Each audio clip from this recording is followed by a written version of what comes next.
Sa isang maliit na kubo na nasa gitna ng isang liblib na baryo, nakatira ang batang si Iking at ang kanyang nakatatandang kapatid na si Isko. 5 taon na ang nakalilipas mula nang mamatay ang kanilang mga magulang dahil sa isang malubhang sakit. Wala silang ibang kamag-anak na matatakbuhan, kaya sa kabila ng murang edad, napilitang maging magulang si Isko para kay Iking. Trabahador sa isang pabrika sa bayan si Isko. Malayo ang nilalakad nito sa araw-araw para makarating sa trabaho. Kaya tuwing umaga, bago ito umalis, ay iniiwan nito ang mga gawaing bahay kay Iking. Ngunit sa tuwing may iutos si Isko kay Iking, ay palagi siyang may palusot para hindi niya yon magawa. Dahil para kay Iking, bilang bata ay wala nang mas importante kundi ang makapaglaro siya. Isang hapon, nasa labas ng bahay nila si Iking. May hawak siyang patpat na iniisip niyang isang espada, habang ang puno ng mangga, ang kunwari ay ang kanyang kalaban. Iking! Iking, ano na? Bakit hindi mo pa nililigpit ang mga kahoy sa likod ng bahay? Pambihira ka naman, oh. Kuya, mamaya ako nilang gagawin yun. Anak ng, mamaya na naman. Kailan pa yung mamaya mo, ha? Aabuti na naman ang kinabukasan yun, eh. Kailangan ko pang tapusin tong laban ko, kuya, eh. Sandali na lang to, promise. Laban. Ano namang kalokohan yung ginagawa mo? Hindi to kalokohan, kuya, no? Mandirigma ako at sinasanay ko lang ang sarili ko sa pakikipaglaban. Aba, ang galing. Di ikaw na. Mandirigma ka nga, pero hindi ka naman marunong magligpit ng bahay. Anong klaseng mandirigma yan? Tamad! Kasi naman, kuya, pangtrabaho ng matanda yun, eh. Bata pa ako. Hindi ba kapag bata ay dapat naglalaro lang? Ganon. Bata ka pa. Bata ka nga, pero marunong ka na makipagpustahan sa sabong. Di ba nung 1 linggo pumusta ka? Kala mo hindi ko alam, ha? Pero pag gawain bahay, biglang hindi ka marunong. Bata ka pa, ganon.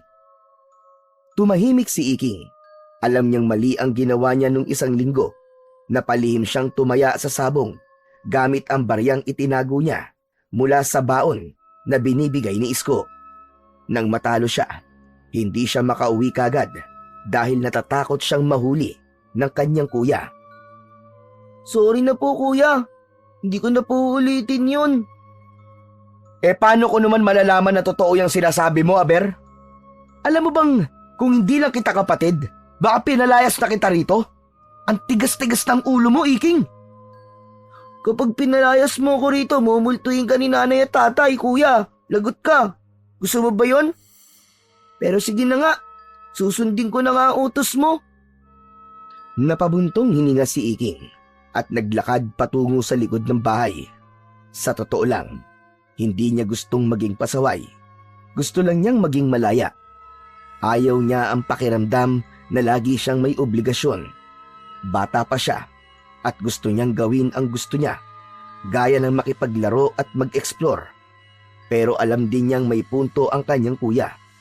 Wala na ang kanilang mga magulang, kaya kailangan magtulungan silang dalawa. Habang pinupulot ni Iking ang mga kahoy sa lupa, ay dinig na dinig pa rin niya ang sermon ng kanyang kuya Isko mula sa loob ng bahay. Nako! Kung nandito lang talaga si nanay at tatay, siguradong napalo ka na dahil sa katamaran mo. Wala naman na sila, kuya, eh. Malas mo, hindi na nila ako mapapalo. Yan! Isa pa yung pagiging pilosopo mo. Ang hirap mong palakihin dahil hindi ka nakikinig sa akin. Tapos sama ka pa ng sama kay Dado. Basagulero ang batang yun, ah. Tingnan mo, at napaaway kayo noong nakaraang linggo. Napaaway kami kasi tinapakan nila yung nahuli namin sa lagubang, kuya. Siyempre, makikipagsuntukan talaga kami. Nako, Iking. Ang tapang mo masyado. Pero kung hindi mo kayang tapatan ng responsibilidad mo dito sa bahay, paano mo haharapin na mas malalaking problema sa buhay? Sige na, tapusin mo na yung ginagawa mo dyan. At pagkatapos, magsaing ka na, ha? Hindi na lang nagsalita si Iking. Alam niyang totoo ang sinabi ng kuya niya. Pero sa kanyang murang isipan, ang gusto lang niya ay mabuhay na walang iniisip na responsibilidad dahil naniniwala siya na minsan lang siyang magiging bata at kailangan niya yung sulitin. Habang abala si Iking sa pag-ayos ng mga kahoy sa likod ng kanilang bahay, ay natigilan siya nang may narinig siyang yabag na papalapit sa kinaroroonan niya. Agad siyang lumingon at nakita niya si Dado na palapit habang nakangisi at tila may masamang balak. Mabilis na dinala ni Iking ang hintuturo sa kanyang labi upang ipaalam sa kanyang kaibigan na huwag itong maingay. "Huwag kang maingay, Dado. Nasa loob lang si Kuya Isko." Ano naman? Hindi ka naman niya nakikita. "Oo nga, pero baka marinig niya tayo." Napangisi si Dado at bahagyang binaba ang boses. Tara na, Iking. Manghuli na tayo na sa lagubang sa gubat. "Hindi pwede, Dado. Kailangan ko pang tapusin tong ginagawa ko. Tapos, pinagsasaing pa ako ng kuya ko." Ano ba naman yan? Iwanan mo na lang yan. Kahoy lang yan eh. Hindi naman yan tatakbo eh. Yun nga ang problema, Dado eh. Hindi nga tatakbo. Kaya kapag nakita to ni kuya na hindi ko pa tapos, yari talaga ako. Mamaya kutongan pa ako nun eh. Ang dami-dami mong dahilan. Sige na, Iking. Kung hindi tayo pupunta ngayon, baka maunahan tayo sa paghuli sa malalaking salagubang sa gubat. Saka, alam mo naman, na kapag ganitong oras lang lumalabas sa malalaking salagubang, hindi ba? Napakunot ang noo ni Iking. Hindi niya alam kung totoo ba ang sinabi ni Dado o sinabi lang nito yon para sumama siya rito. "Sigurado ka ba talaga dyan, Dado?" Aba, oo naman. Kaya kung hindi tayo pupunta ngayon, hindi talaga natin mahuhuli yung sinasabi kong malaking salagubang sa gubat. Saglit na natahimik si Iking. Alam niyang malapit ng dumilim at kung hindi siya magpapasya kagad, siguradong hindi na siya makakalabas mamaya. "Ay nako! Sige na nga, pero sandali lang tayo ah." Oo, promise. Tara na, bago pa magbago ang isip mo. Habang palihim silang naglalakad palayo, biglang narinig nila ang tinig ni Isko mula sa loob ng bahay. Iking! Iking, sino yung kausap mo? Nanlaki ang mga mata ni Iking at mabilis na nag-isip ng palusot. Wala kuya. May dumaan lang na manok. Kinausap ko." Ha? Manok? "Oo kuya, ang sabi niya kokak." Anak ng, niloloko mo ba ako? Palakaan ko mo kokak eh. "Ay, sorry. Tiktilaok pala kuya. O sige na kuya, tatapusin ko muna tong ginagawa ko rito." Ang matiyak ni Iking na tahimik na ulit sa loob ay mabilis siyang tumakbo papunta kay Dado at magkasabay silang lumabas ng bakuran. Natatawa silang dalawa habang patakbong nagtungo sa gubat. Hindi na inisip ni Iking ang mga iniwang kahoy. Ang mahalaga ay ang misyon nilang hulihin ang pinakamalaking salagubang sa buong baryo. Sa paglalakad ni Iking at Dado patungo sa gubat, napansin ni Iking ang madungis na itsura ng kaibigan. Gusot ang damit nito at may natuyong putik sa binti. Pero sanay na si Iking sa ganoong itsura ni Dado. Si Dado ay anak ng isang mangingisda na madalang umuwi sa bahay ng mga ito dahil may iba na itong pamilya. Ang nanay naman ito ay abala sa pagtitinda sa palengke, kaya halos lumaki si Dado na walang gumagabay dito. Nakilala ni Iking si Dado nung minsang inapi si Iking ng 3 mas matatandang bata sa kanilang paaralan. Kinuha ng mga yon ang kanyang baon at itinulak siya sa putikan. Dapat ay tatakbo na siya, pero biglang sumulpot si Dado na may hawak na patpat at pinaghahampas nito ang 3 bata kahit mas malalaki ang mga yon dito. Simula noon, lagi na silang magkasama ni Dado. Sabay silang nangangahoy, nanguhuli ng salagubang, at madalas ding napapagalitan ng mga matatanda sa baryo dahil sa kakulitan nila.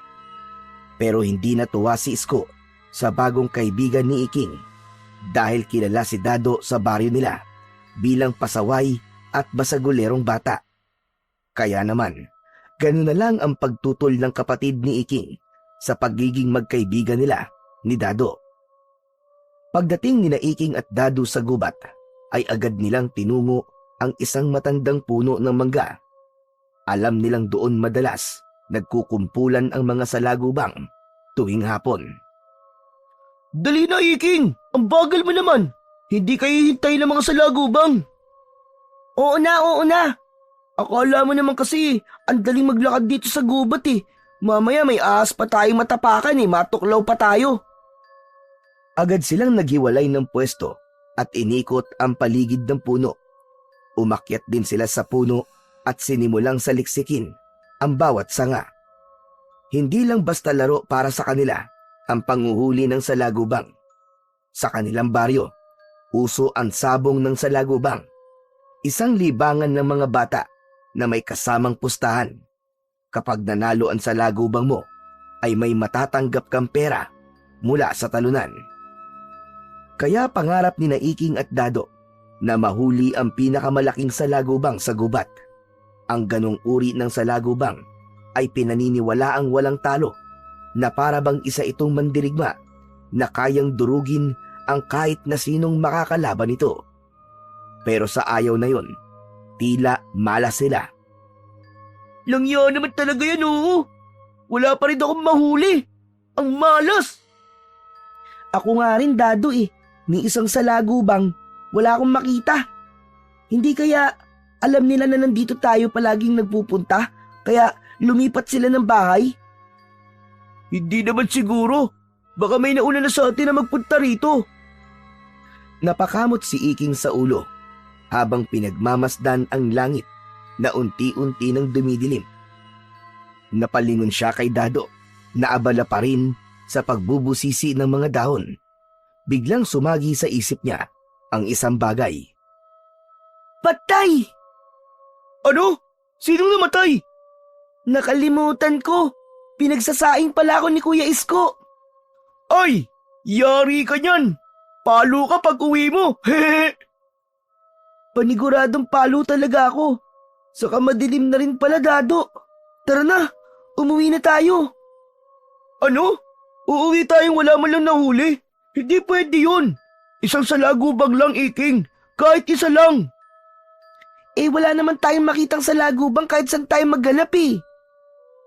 Eh paano tayo makakasali sa sabong bukas? Wala tayong pambato. Eh di, pas muna tayo. May ibang araw pa naman eh. Mahaba pa naman ang bakasyon, Dado. Para ka namang mauubusan ng araw. Ay nako. Sige na nga. Basta bukas ha. Babalik tayo dito. Oo na. O sige na, kailangan ko nang umuwi. Hindi na hinintay ni Iking na magsalita pa si Dado. Nauna na siyang tumakbo kay Dado palabas ng gubat dahil wala siyang ibang nasa isip kundi ang makauwi na sa kanilang bahay. Nang makarating si Iking sa kanilang kubo, ay bumungad sa kanya ang amoy ng bagong luto na adobong manok. Nakita niya ang kanyang Kuya Isko na nakaupo sa pagkainan at tahimik na kumakain. Napahinto si Iking sa may pinto nang matalim siyang tignan ng kanyang kuya. Aba! Dumating na pala ang batang inutusan pero hindi sumunod. Nagpatuloy sa pagpasok si Isko at pumwesto ng upo para kumain. Saan ka po galing, senyorito? Sa tabi-tabi lang po, kuya. Sinungaling! Sa gubat ka galing ano? Sigurado ako, kasama mo na naman si Dado. Hindi ka talaga marunong makinig sa akin, Iking. Saka hindi ba't pinagsasaing kita kanina? Anong ginawa mo? Lumayas ka nang hindi nagpapaalam.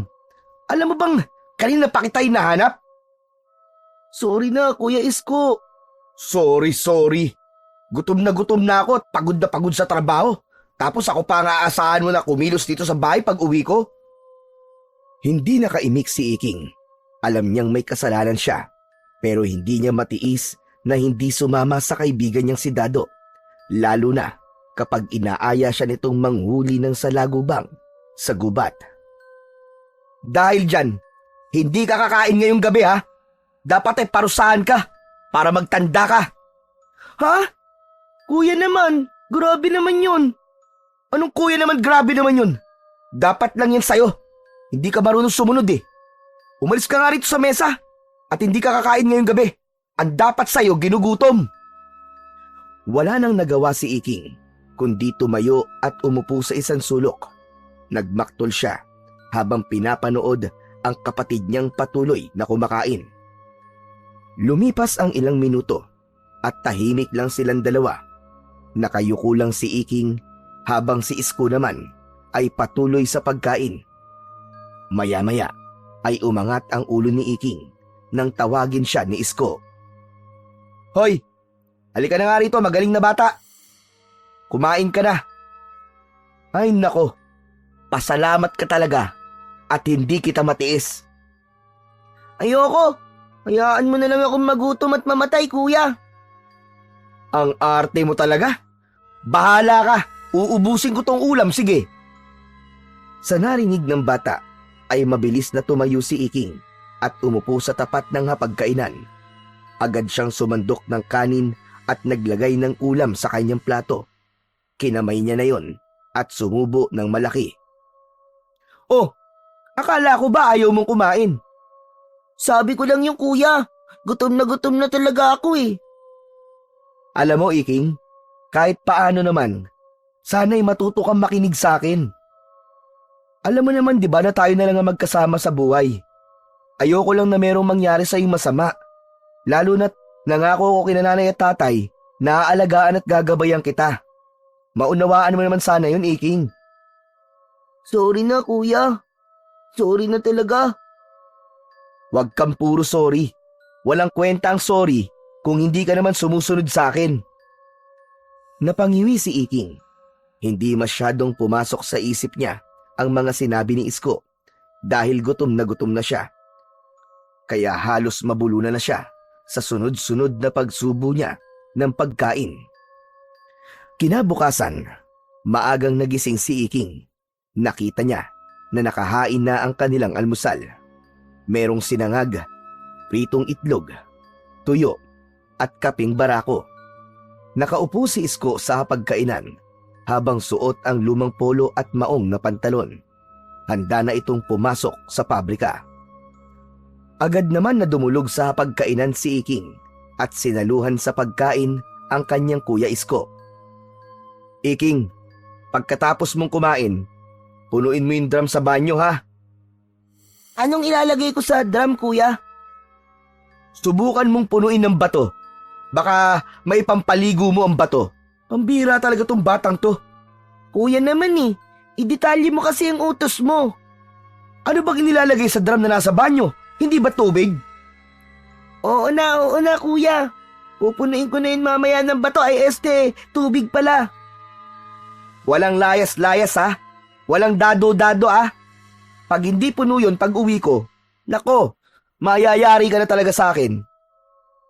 Napakamot sa likod ng ulo si Iking.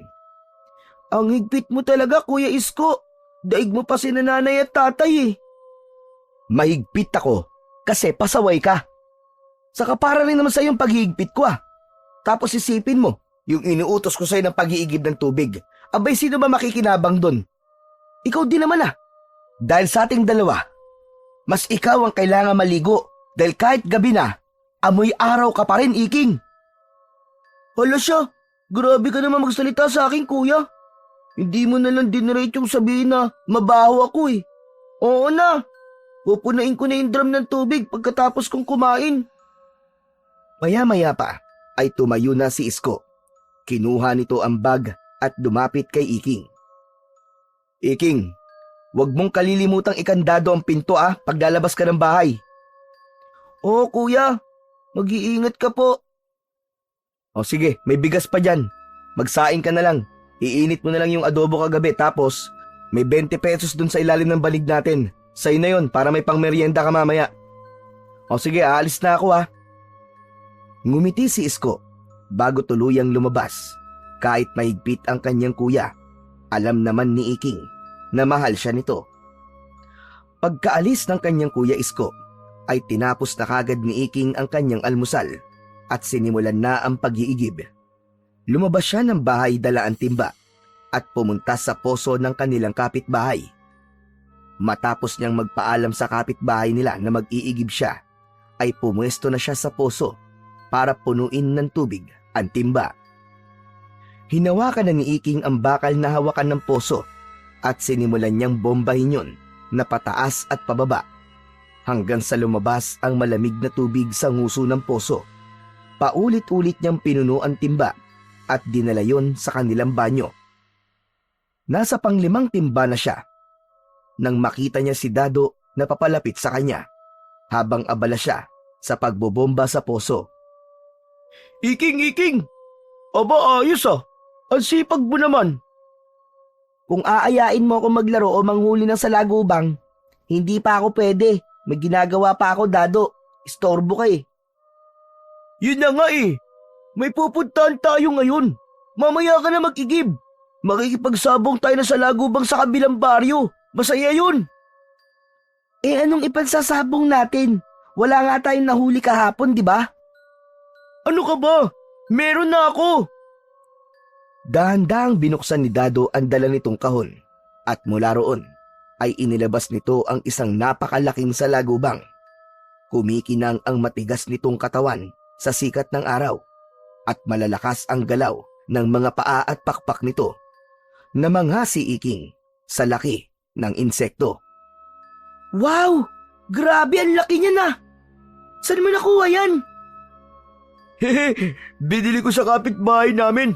Sabi niya, ito raw ang pinakamalakas na salagubang dito sa baryo natin. O di ba ang astig? Yan na ba yung sinasabi nilang pinakamalaki at pinakamalakas na salagubang? Umiling si Dado. Hindi pa, Iking. May mas malaki pa raw na nakatira sa gubat. Pero mahirap daw yung mahuli. Mailap daw masyado. Napag-isip si Iking.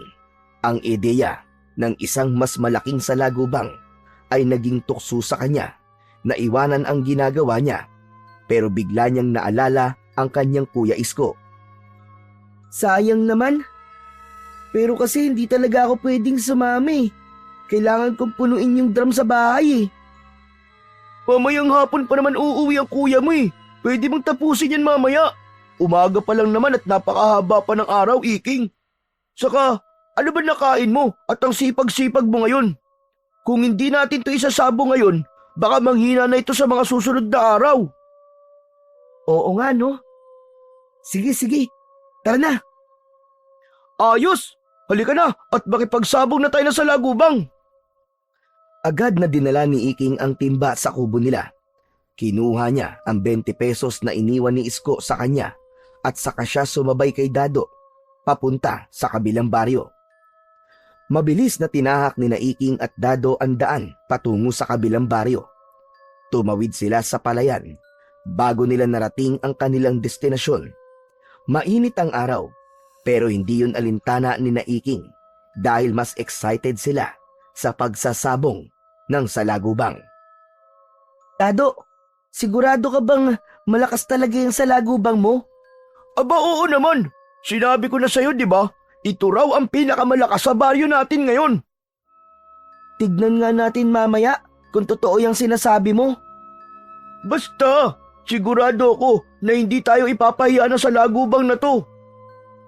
Nang marating nila ang bakuran ni Mang Kaloy, kung saan madalas ginaganap ang sabong ng salagubang, nakita nilang marami ng kabataang nagtitipon sa ilalim ng isang punong mangga. Ang ilan ay may dalang kahon, kagaya ng kay Dado. Ang iba naman ay may mga dahon ng saging na gamit bilang patungan ng kanilang mga alagang salagubang. Lumapit sila at sumingit sa gitna ng mga batang nagkukumpulan sa paligid ng isang malawak na lupa.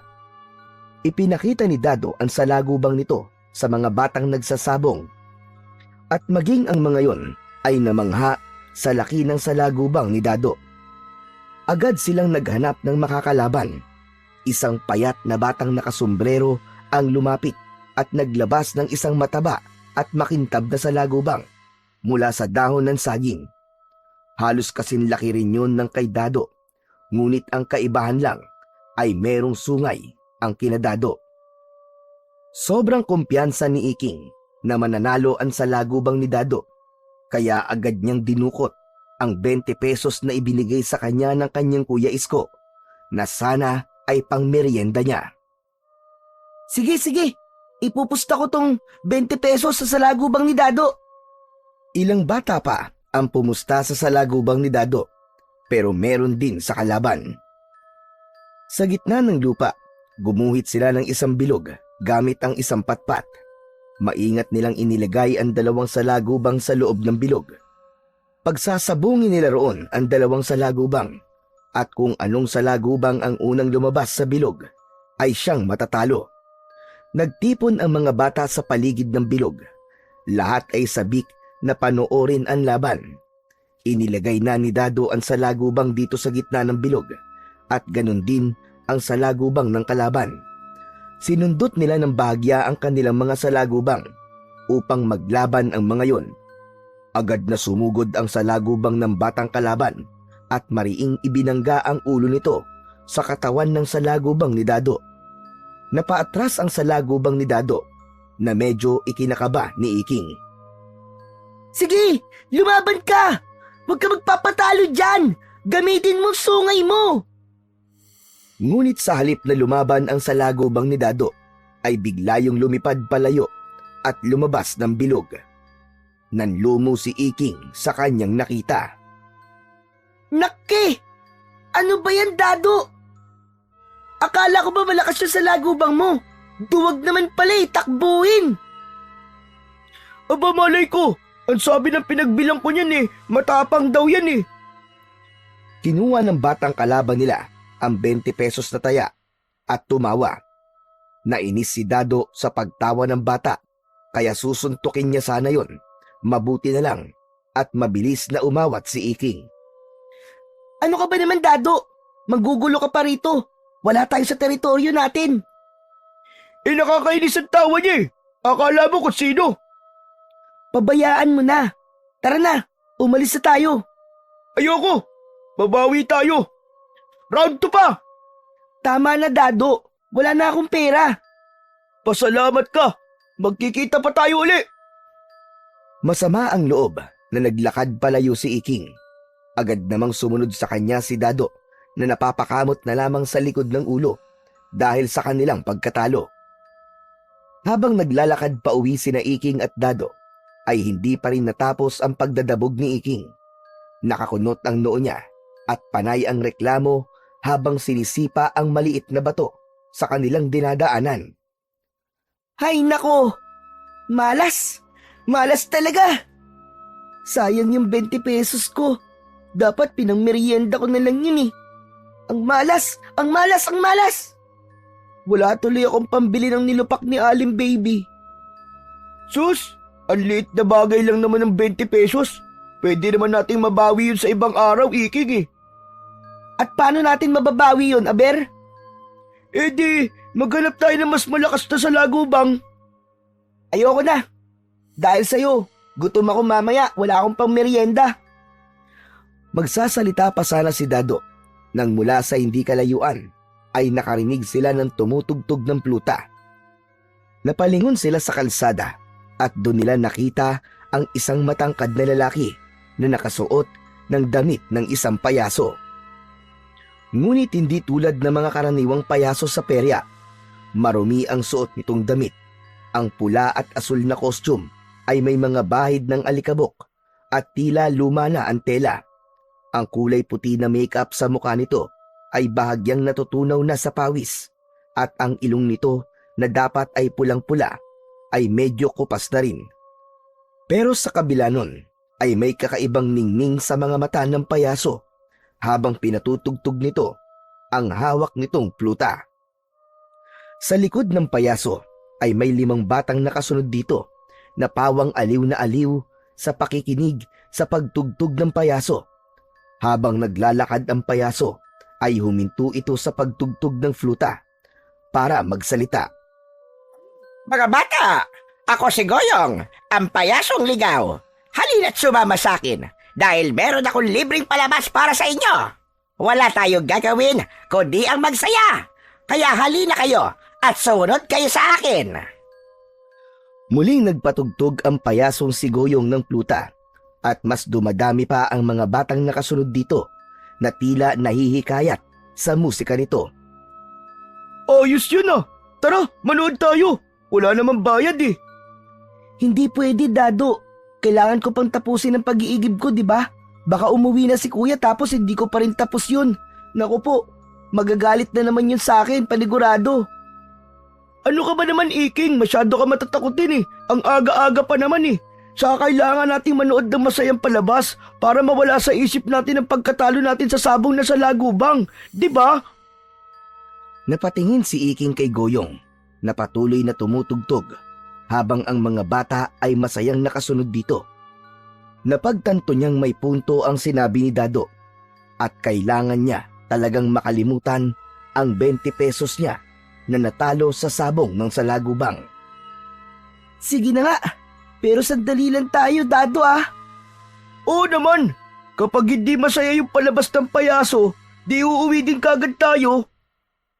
Ngumiti si Dado at agad silang sumunod sa payaso. Sumabay sila sa mga bata na nakasunod dito.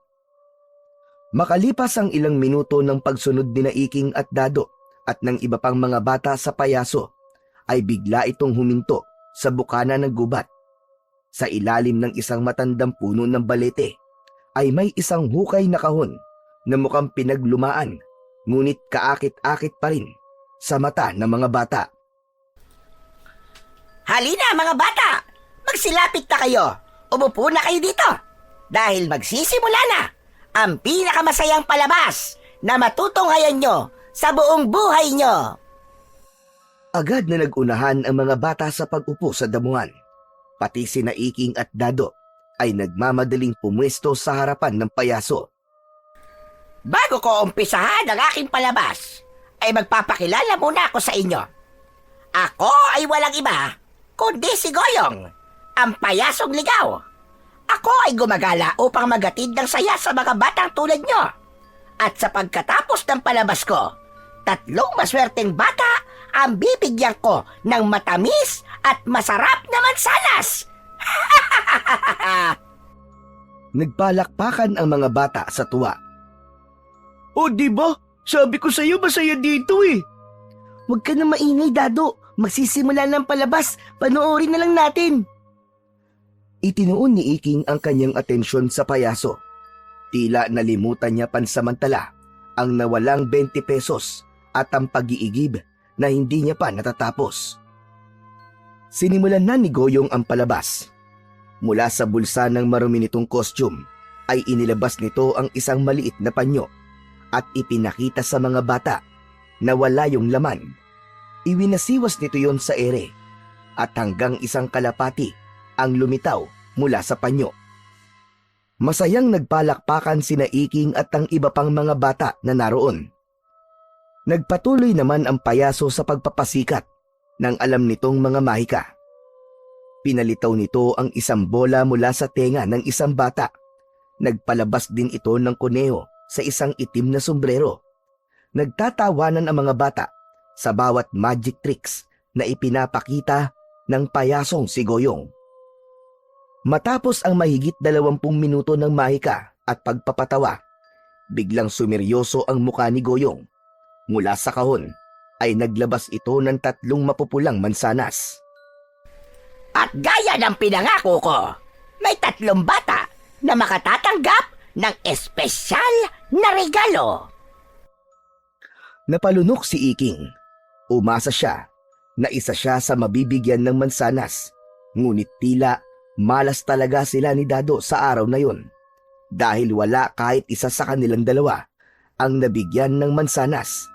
Nakita niya ang inggit ng ibang bata sa mga nabigyan, pero dahil sa sobrang saya ng mga ito sa palabas ng payaso ay wala kahit isa ang nagreklamo. Maraming salamat sa inyong panonood mga bata. Sana magkita-kita ulit tayo sa susunod kong palabas. Matapos yun, ay isa-isang inilagay ni Goyong ang mga gamit nito sa loob ng makulay na kahon sa ilalim ng balete. Binuhat nito ang kahon at saka nagsimulang maglakad patungo sa loob ng kagubatan. Sinundan ng tingin ni Iking ang payaso habang papalayo yun. Pero sa kabila ng lahat ng saya na naranasan niya, hindi niya maintindihan kung bakit biglang bumigat ang pakiramdam niya. Para bang may kung anong hindi tama. Matapos na mawala sa paningin nila ang payaso, ay nagdesisyon na sina Iking at Dado na umuwi na sa kanilang bahay. Habang naglalakad, ay walang patid ang kwento ni Dado tungkol sa palabas ni Goyong. Halatang tuwang-tuwa ito sa palabas ng payaso. Grabe, Iking, no? Grabe yung palabas! Ang galing ni Goyong! Paano kaya niya nagawa yung pagpapalabas ng kalapate? Sigurado ko na marami pa siyang alam na magic tricks, kaya sana mapanood pa natin siya sa susunod, no? Ngunit habang si Dado ay masigla at panay ang kwento, si Iking naman ay tahimik lamang habang nakatingin sa kanilang nilalakaran. Napansin naman yun ni Dado at hindi nito napigilan na punahin ang kaibigan. Hoy! Hoy, Iking! Hindi ka ba natutuwa sa palabas ni Goyong? Sa itsura mo, parang hindi palabas ng payaso ang pinuntahan natin eh. Natuwa naman, Dado. Pero ewan ko ba? Parang may kakaiba sa payasong yun eh. Ano ka mo? Kakaiba? Anong kakaiba ang sinasabi mo? Pambira ka, oo. Ewan ko. Hindi ko rin alam, hindi ko masabi. Parang may kung anong hindi tama eh. Pero hindi ko rin alam kung ano. Baka naman iniisip mo pa rin yung natalo mong 20 pesos sa sabong ng salagubang. Kalimutan mo na yun, ano ka ba? Pabawi tayo sa susunod. Siguradong mananalo na tayo. Napangiti si Iking ng bahagya pero hindi pa rin naalis ang bigat sa dibdib niya. Hindi na lang niya yun sinabi kay Dado. Ilang saglit pa, nakarating na sila sa harap ng bahay ni Dado. Nagpaalam na ito sa kanya at nang pumasok na si Dado sa bahay nito, ay mag-isa nang naglakad si Iking pauwi. Hanggang sa muling pumasok sa isipan ni Iking ang payaso. Pilit niyang inisip kung ano ang mali sa payaso. Pero nakarating na lang siya sa kubo nila ay wala siyang sagot na nakuha. Nawala na rin sa isip ni Iking ang payaso dahil naging abala na siya sa pag-iigib ng tubig upang mapuno na niya ang drum bago pa dumating ang kanyang kuya Isko. Nang sumunod na umaga, gaya ng nakasanayan, ay maagang nagising si Iking. Nang dumulog siya sa kanilang hapagkainan, ay meron doong pritong itlog, mainit na kape at pandesal. Nakaupo na si Isko habang nagtitimpla ng kape para sa kanilang dalawa. Wow! Ayos, kuya! Pandesal tayo ngayon ah! Oo, bumili ako kanina sa panaderya. Teka, oo nga pala no. Alam mo bang ang dami nag-uusap doon kanina? May 3 bata raw na nawala kagabi dito sa baryo natin. Hanggang ngayon daw ay hindi pa rin alam kung nasan. Ha, kuya? 3? Ang dami naman. Sino-sino raw yung mga nawawala? Hindi ko kilala eh. Wala rin daw nakakaalam kung paano sila nawala. Pero ayon sa kwento ng mga bumibili kanina, yung isang bata ay bigla raw nagising nung madaling araw at lumabas daw ng bahay. Akala naman daw ng nanay niya iihi lang. Pero hindi na nakabalik. Hala, totoo ba yung kuya? Parang nakakatakot naman yan. Bakit naman sila biglang mawawala ng ganun? Nakapagtataka. Umiling muli si Isko habang humihigop ng kape. Tama ka. Yun nga ang palaisipan sa mga tao ngayon. Kaya ikaw, Iking huwag ka nang gumala ng gabi. Mahirap na. Hindi natin alam kung anong meron dito sa baryo natin ngayon at kung bakit may 3 batang nawala ng isang gabi lang. Kuya, wala kang dapat na ipag-alala. Alam mo namang hindi ako lumalabas kapag madilim na, di ba? Alam ko, pero mas mabuti ng paalalahanan kita. Makulit ka eh. Tahimik na kumain si Iking, pero habang ngumunguya ay hindi niya maiwasang maisip ang 3 bata na bigla na lamang naglaho. Sa tagal na niyang nakatira sa lugar na yon, ay nun lang may nabalita ang batang nawala roon. Kaya ang pangyayaring yon ay talagang nakapagtataka at nakakabahala. Lumipas pa ang mga araw at imbis na mabawasan ay mas lalo pang dumami ang mga batang nawawala sa baryo ni Iking. Hindi lang sa baryo nila may nawalang mga bata, kundi maging sa kalapit na baryo rin nila. Halos gabi-gabi, may bagong balita tungkol sa isang bata na hindi na nakakabalik sa kanilang bahay. Dahil doon ay mas naging maigpit ang mga magulang sa kanilang mga anak. Maraming bata ang hindi na pinapayagang lumabas kapag sumasapit na ang gabi. Pero sa kabila ng lahat, hindi pa rin natakot sina Iking at Dado na magtungo sa gubat. Para sa kanila, ang panguhuli ng salagubang ay isang bagay na hindi nila kayang talikuran kahit pa may panganib sa paligid. Sa ilalim ng lilim ng isang malaking puno, patuloy sa paghahalongkat si Iking sa mga dahon at sanga. Hindi pa rin siya sumusuko na hanapin ang pinakamalalaking salagubang na maaari nilang ipangsabong. Si Dado naman ay may nahuli ng isang salagubang. Pinagmamasdan nito ang salagubang na pinapagapang nito sa kamay nito. Iking, narinig mo na ba yung balita kaninang umaga? May 2 bata na namang nawala kagabi ah. Oo, sabi ni Kuya Isko, parang walang nakakaalam kung paano sila nawawala. Parang bigla na lang daw silang nawawala eh. Grabe na to nangyayari sa baryo natin, Iking.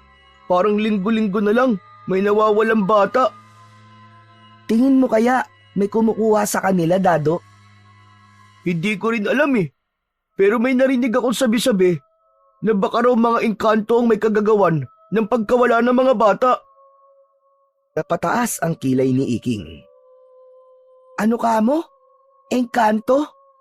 Sa tuwing may bagay na hindi may paliwanag na nangyayari dito sa baryo natin, palagi nilang sinasabi na engkanto ang may gawa. Sa bagay. Pero kasi, pwedeng totoo, pwedeng hindi. Pero kung hindi engkanto, sino kaya? O ano kaya? Ewan, basta ako, hindi ako nagpapagabi sa labas. Ayoko magaya sa mga batang hanggang ngayon ay nawawala pa rin. Basta hindi tayo lalayo ng masyado sa baryo. Teka, tignan mo tong nakuha ko sa lagubang oh. Mukhang panlaban talaga. Ang lakas eh oh. Isang malaki at makintab na salagubang ang ipinakita ni Dado kay Iking. Saglit nilang nakalimutan ang takot sa usapan nila tungkol sa mga nawawalang bata habang abala sa paghahanap ng mga bagong ipansasabong nila na salagubang. Isang umaga, walang pasok ang kuya ni Iking sa pabrika, habang si Iking naman ay abala sa pagsasalansan ng mga panggatong sa likod ng kanilang bahay. Pawisan na siya, ngunit alam niyang kailangan niyang tapusin yon para payagan na siya ng kuya niya na makaalis at makapaglaro. Makalipas lamang ang ilang sandali, ay biglang sumulpot si Dado. Humahangos ito na parang may dalang mahalagang balita. Iking! Iking! Iking, tara na! Nandyan na ulit si Goyong! May palabas na naman siya para sa mga bata! Ano? Teka, Dado. Hindi pa ako pwedeng umalis eh. Hindi pa ako tapos sa ginagawa ko dito. Eh di mamaya mo nalang tapusin yan! Sayang! Baka mamaya wala na tayong abutan! Baka may bago na naman siyang magic trick! Napabuntong hininga si Iking, pero bago pa siya makasagot, biglang lumabas ang kanyang kuya Isko mula sa bahay. Magkasalubong ang mga kilay nito at sigurado si Iking na sa lakas ng boses ni Dado ay narinig ng kapatid niya ang pinag-uusapan nila. Hindi aalis si Iking, Dado, hanggang hindi siya tapos sa ginagawa niya. Payagan mo na siya, Kuya Isko. Sandali lang naman kami. Babalik din kagad si Iking. Sabi ng hindi pwede. Hindi mo ba narinig ang sinabi ko, Dado? Saka pwede ba? Huwag mo nang hawaan ng pagiging matigas ang ulo ang kapatid ko. Tahimik na napatingin si Iking kay Dado. Gusto rin naman niyang makita ulit ang palabas ni Goyong, kahit na may kakaiba siyang pakiramdam sa payaso. Kuya Isko, sandali lang kami. May panonoorin lang kaming palabas tapos babalik na kagad ako, promise.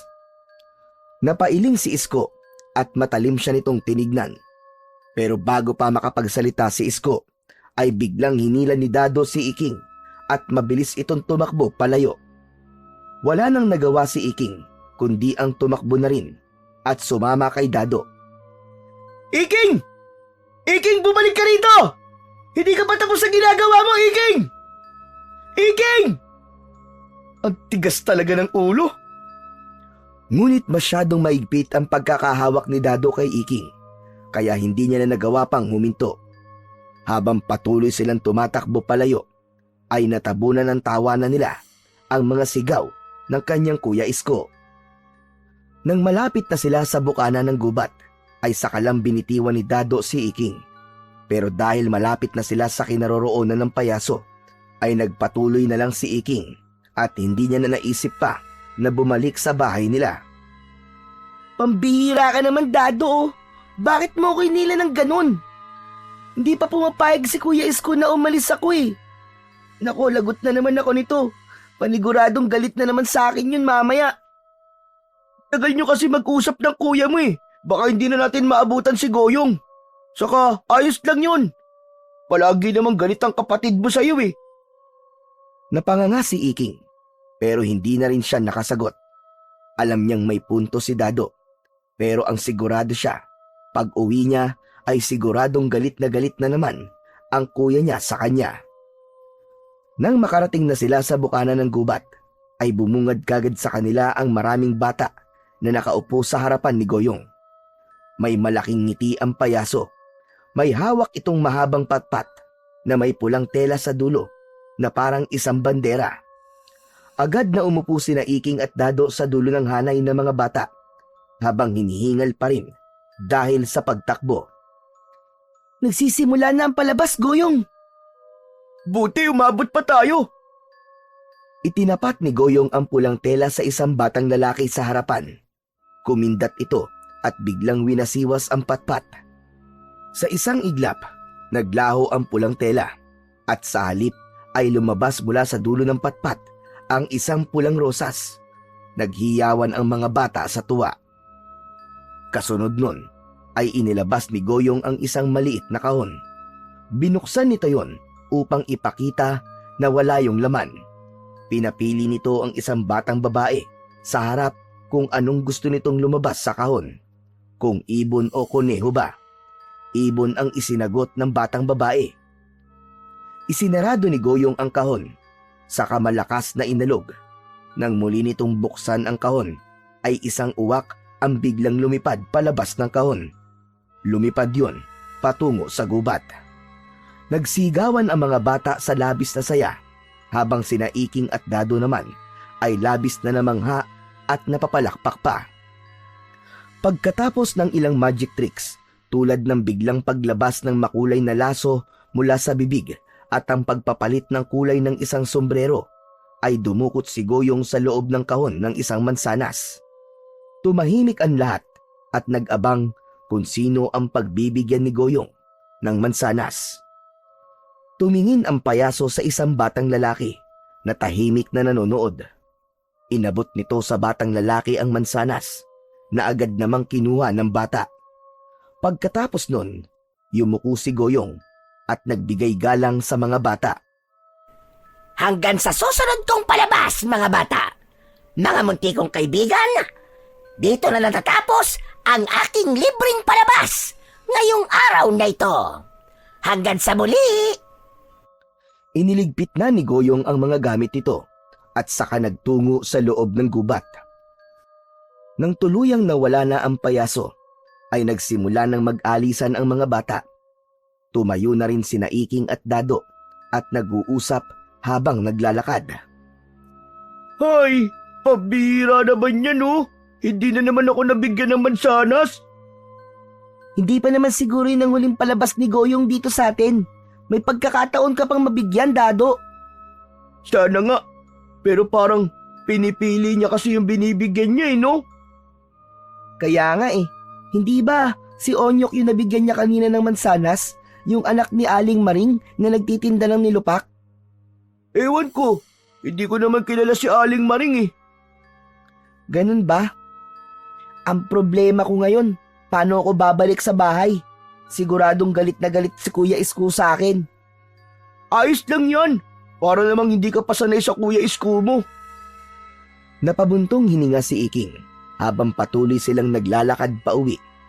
Ngunit sa isipan niya, hindi ang galit ng kanyang kuya ang gumugulo sa kanya, kung hindi ang kakaibang pakiramdam na lalong bumibigat sa tuwing nakikita niya si Goyong at ang pamimigay nito ng mansanas sa mga bata. Pagdating ni Iking sa bahay nila, ay marahan siyang pumasok at panay ang dasal niya na sana ay hindi siya mapapansin kagad ng Kuya Isko niya. Nang makapasok siya, ay nakahinga siya ng maluwag dahil wala ron ang kanyang kuya. Ngunit hindi nagtagal, ay biglang pumasok ang kanyang kuya. Matalim ang mga mata nito habang nakatingin sa kanya. Napakamot si Iking sa ulo, hindi makatingin ng diretso sa kanyang Kuya Isko. Kuya, pasensya ka na talaga kanina. Nanood lang kasi kami ng palabas ni Goyong eh. Sinabi ko nang hindi ka pwedeng umalis, di ba? Hindi mo pa nga tapos yung ginagawa mo, Iking eh. Ikaw napakatigas talaga ng ulo mo. Wala ka ng respeto sa akin, ha? Kuya naman, may respeto po ako sa inyo. Pasensya na talaga, kuya. Respeto. Paulit-ulit na lang. Paano kung mapahamak ka? At paano kung... Napabuntong hininga si Isko. Pilit nitong kinalma ang sarili na para bang iniwasan nitong makapagsalita ng masakit kay Iking. Huwag mo nang uulitin yun, Iking, ha? Kapag sinabi kong hindi ka pwedeng umalis, hindi ka pwedeng umalis. Nagkakaintindihan ba tayo? Oo, kuya. Sorry na ulit. Napayuko si Iking. Pero sa totoo lang, hindi siya nagsisisi na sumama siya kay Dado. Sa kabila ng galit ng kanyang kuya, masaya pa rin siyang napanood niya ulit ang palabas ni Goyong. Ang husay pa rin itong mag-magic at kahit hindi niya maipaliwanag kung bakit, may kung anong humahatak sa kanya para panoorin ito ng panoorin.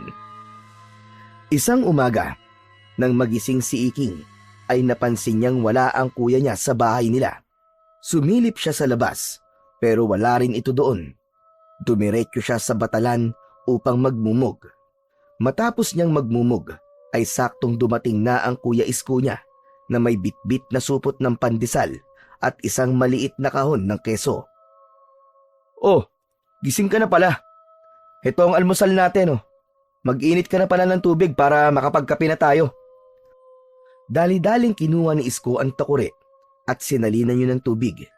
Nagpabaga siya sa kalan nila na diuling bago isinalang ang takure sa kalan.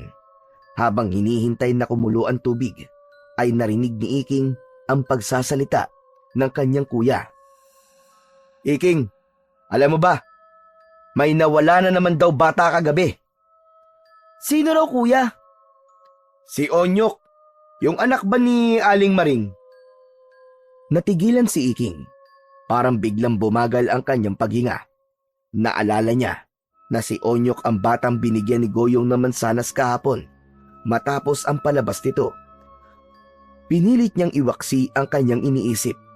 Siguro, nagkataon lang ang lahat at wala naman sigurong kinalaman ang pagbigay ng mansanas ni Goyong kay Onyok sa pagkawala nito. Kaya nga sabi ko sa'yo, Iking, huwag ka nang palaging nasa labas, lalo na kapag gabi na. Aba, baka isang araw, isa ka na rin sa mga batang nawawala. Para din naman sa'yo ang paghihigpit na ginagawa ko eh. Walang naisagot si Iking sa kanyang kuya. Pinagmasdan niya ang takure na unti-unti nang umuusok hanggang sa tuluyan ng kumulo ang tubig. Matapos yon, ay nagtimpla na siya ng kape nila ng kanyang kuya. Matapos mag-almusal ng magkapatid, ay nagsimula na si Isko na mag-asikaso sa pagpasok sa pabrika. Matapos nitong maligo at magbihis, ay lumapit ito kay Iking na abala sa paghuhugas ng kanilang pinagkainan. Iking, pag alis ko ay magwalis ka sa bakuran, ha? Ang dami ng tuyong daon na nagkalat eh. Ang sakit na sa mata. At huwag ka nang lalabas at pupunta sa kung saan-saan, ha?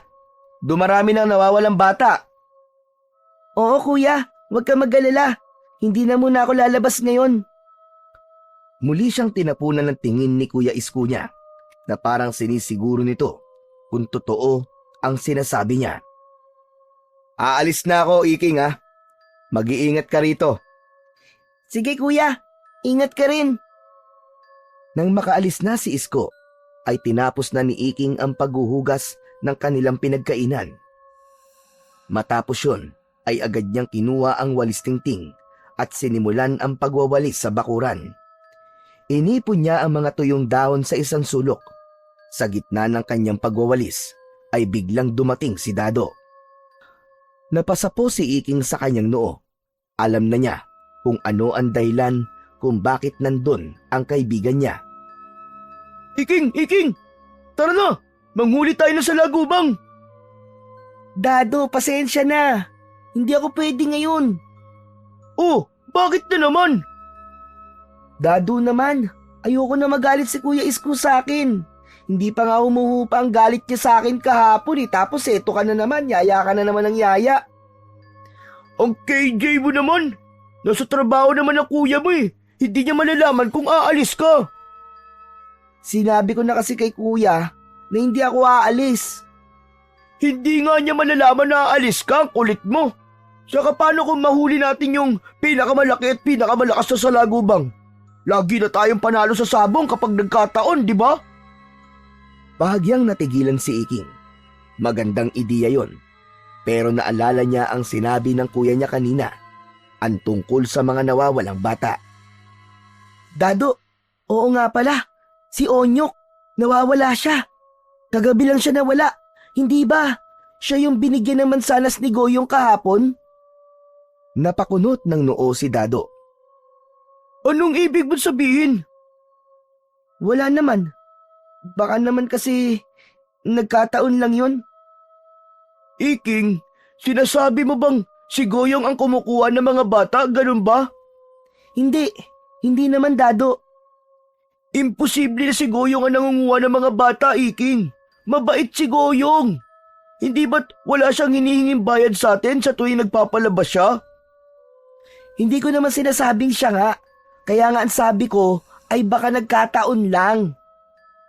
Ay nako, saka na nga natin pag-usapan yung mga nawawalang bata. Eh di, kung ganun hindi ka sasama sa akin ngayon sa pangunguha ng salagubang. Hindi na muna, sa ibang araw na lang. Magpapalamig muna ako, baka mamaya palayasin na ako ng kuya ko dito sa sobrang inis sa akin eh. Napabuntong hininga si Dado at halatang dismayado ito sa naging sagot ni Iking. Sige na nga, ako na lang muna manghuhuli na sa lagubang sa gubat. Walang lingon-lingon na umalis si Dado habang si Iking naman ay bumalik na sa pagwawalis.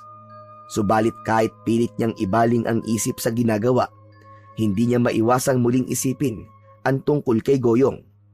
Kahit anong tanggi niya kasi na wala itong kinalaman sa pagkawala ng mga bata sa baryo nila, ay hindi niya maalis-alis sa kanyang isip na matapos na bigyan ni Goyong ng mansanas si Onyok, ay bigla naman itong nawala. Sa mga araw na lumipas, ay mas lalong dumami ang mga batang nawawala sa baryo ni Iking. Halos gabi-gabi na lang, may umiiyak na ina sa harap ng bahay ng kanilang kapitan para humingi ng tulong na hanapin ang nawawalang anak ng mga ito. Maging ang mga pulis ay nakiilam na rin sa investigasyon. Araw-araw na umiikot ang mga ito sa baryo upang magtanong-tanong sa mga residente at mag-imbestiga. Pero walang natagpuan ang mga ito na anumang palatandaan o kung sino o ano ang may kagagawan sa pagkawala ng mga bata. Maraming haka-haka na ang kumalat. May mga nagsasabing may grupo ng sindikato na nangunguha ng bata para ibenta ang lamang loob ng mga ito. May mga nagsasabi ring baka may gumagalang aswang sa baryo, pero walang makapagpapatunay na totoo ang alinman sa mga yon. Isang hapon, habang nakatambay si Iking sa labas ng kanilang bahay, habang kumakain siya ng nilupak, alam niya na anumang oras ay parating na ang kapatid niya at ang gusto niya ay madatnan siya nito na naroon sa bahay nila. Pero maya-maya ay biglang dumating si Dado. Nakangisi ito at mabilis na lumapit sa kanya. Dado, pambira oh. Kung nandito ka para yayain na naman ako na manghuli na sa lagubang, pas muna ulit ako. Hindi naman kita yayayain na manghuli na sa lagubang, Iking eh. May palabas na naman kasi si Goyong sa bukana ng gubat. Ang dami na nga nanonood eh. Tara, manood tayo. Naku Dado, hindi pwede. Pauwi na si Kuya Isko eh. Baka maabutan niya akong wala dito. Magagalit na naman sa akin yun. Grabe ka na talaga sa akin, Iking. Nakakapagtampo ka na. Hindi ka na nga sumama sa akin ng isang araw na manghuli na sa lagubang eh. Tapos ngayon, hindi ka ulit sasama sa akin. Kaibigan pa ba kita? Umamin ka nga sa akin. Napangiwi si Iking, sabay iling. Ang galing mo talaga mangonsensya eh no, Dado? O edi, tara na, payag ka na. Oo na. Pero sandali lang tayo ah. Oo naman. Bago sila umalis, mabilis na sinarado ni Iking ang pinto ng kanilang kubo at siniguradong nakalakyon. Tumingin siya saglit sa paligid at sandali siyang nag-alangan kung tama bang sumama siya kay Dado. Pero nang makita niya ang pananabik sa mukha ni Dado, ay napailing na lang siya at sumunod na lang siya rito, patungo sa bukana ng gubat. Pagkarating ni Iking at Dado sa bukana ng gubat, ay nakita nila ang maraming batang nagkukumpulan doon. Lahat ay sabik na pinapanood ang palabas ng payasong si Goyong. Hinila si Iking ni Dado sa unahan at doon sila naupo upang mas makita nila ang gagawin ng payaso. Sa pagkakataong yun, ay ibang magic tricks ang ipinakita ni Goyong. May mga bulaklak na lumalabas sa mga kamay nito, mga barya na nagagawa nitong mapaglaho, at isang lobo na naging puting kalapati. Lahat sila ay pumapalakpak at tuwang-tuwa sa bawat magic trick na ipinapakita ng payaso. Maya-maya pa ay naglabas na naman si Goyong ng isang mansanas.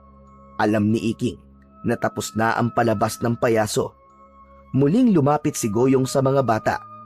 Tila tinatakam nito ang mga batang naroon sa hawak nitong mansanas, hanggang sa itinapat ni Goyong ang mansanas sa mukha ni Dado. Nakita ni Iking kung paano nanlaki ang mga mata ng kanyang kaibigan. Oh, nakikita ko na tuwan-tuwa ka palagi sa magic ko. Kaya para sa iyo na ang mansanas niya ito. Ano? Talaga? Maraming salamat sa iyo, Goyong. Malakas na tumawa si Goyong at muli itong tumayo sa harapan ng mga bata. Alam kong nabitin kayo sa aking palabas. Kaya may isa pa akong espesyal na magic trick sa inyong lahat. Biglang may lumitaw mula sa likod ng malaking puno ng balete na isang malaking kahon na halos kasing laki ng tao. Kulay itim ang kahon. Tumayo si Goyong sa tabi ng kahon at isa-isang tumingin sa mga bata. Sino ang nais maging bahagi ng aking huling magic trick, mga bata? Agad na itinaas ni Dado ang isang kamay nito. Ako! Ako na lang, Goyong! Ako na lang ang piliin mo! Kung ganon, ikaw ang aking napili. Halika! Lumapit ka sa akin. Lalapit na sana si Dado kay Goyong, pero biglang hinawakan ni Iking ang braso ni Dado. May pagtatakang napatingin si Dado sa kanya. Dado, wag! Wag! Parang hindi maganda ang pakiramdam ko dito. Ikaw naman, Iking, oo. Huwag ka mag-alala. Masyado ka naman matatakutin eh. Magic lang to. Hindi na napigilan ni Iking si Dado nang mabilis itong lumapit kay Goyong. Pinapasok ng payaso si Dado sa kahon. Nang makapasok sa kahon si Dado, ay isinarado yun ni Goyong. Sumayaw-sayaw si Goyong at ang galaw nito ay nakatatawa at nakaaaliw. Maya-maya pa ay biglang binuksan ni Goyong ang kahon at lahat sila ay nagulat nang hindi na nila nakita sa loob ng kahon si Dado. Imbis na matuwa ay kinabahan si Iking. Mabilis siyang tumayo at lumapit sa payaso. Teka, Goyong. Nasaan ang kaibigan kong si Dado? Nasaan na siya? Hindi sinagot ni Goyong ang tanong na yon ni Iking. Bagkus ay malakas pa itong tumawa. Tumalikod ang payaso at iniligpit nito ang mga gamit nito. Nagpaalam na ang payaso at mabilis na umalis. Dala ang mga gamit nito, maging ang malaking kahon, kung saan pumasok at nawala si Dado. Teka lang! Goyong! Ang kaibigan ko nasan siya? Ilabas mo siya, Goyong! Sigurado si Iking na narinig siya ni Goyong, pero hindi siya nito pinansin. Patuloy lang yon sa paglakad ng palayo hanggang sa tuluyang nawala na ang payaso sa kanyang paningin. Luminga si Iking sa paligid at umasa siyang makikita niya si Dado kung saan, pero bigo siya.